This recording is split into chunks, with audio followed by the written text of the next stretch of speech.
Tangina. Tapos problema ng sarili mo. Ang makapagbabago lang ng sarili mo kundi ikaw lang din. Walang iba kung sino mang tao ang pwedeng magbago sarili mo. Kung sisisihin mo ang sarili mo, bakit nalulung ka ng ganito? Bakit ako nagkaganito?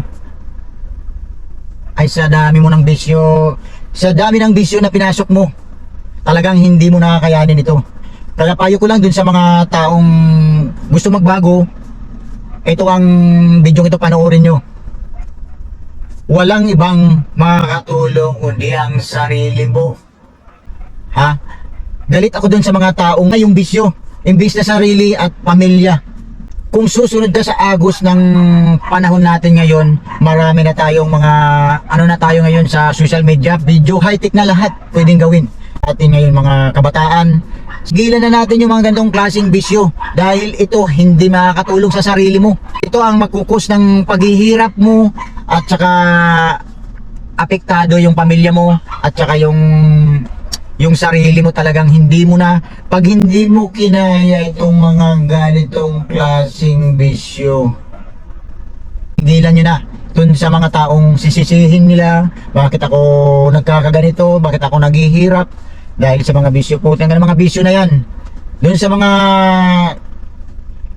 nagbibigay na kapahamakan, hindi naman kayo nakakatulong. Marami akong napapanood ngayon, nakikita ang sarili talagang kawawa.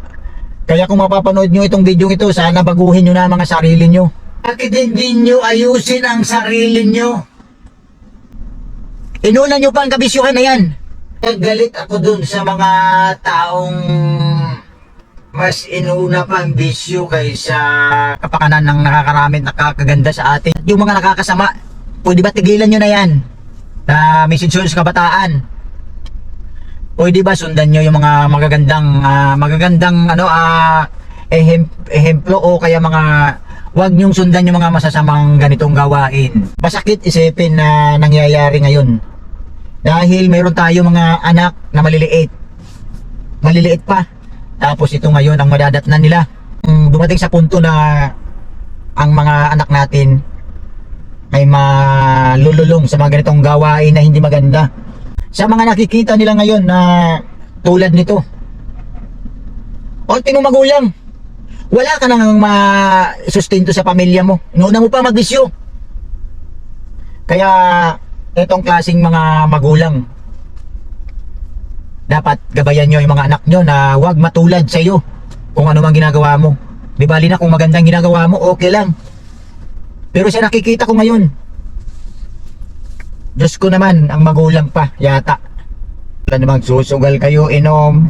Natutunan, nagustuhan nyo ang video ito, huwag nyo naman kalimutan i-subscribe ang YouTube channel ni Gagulo TV.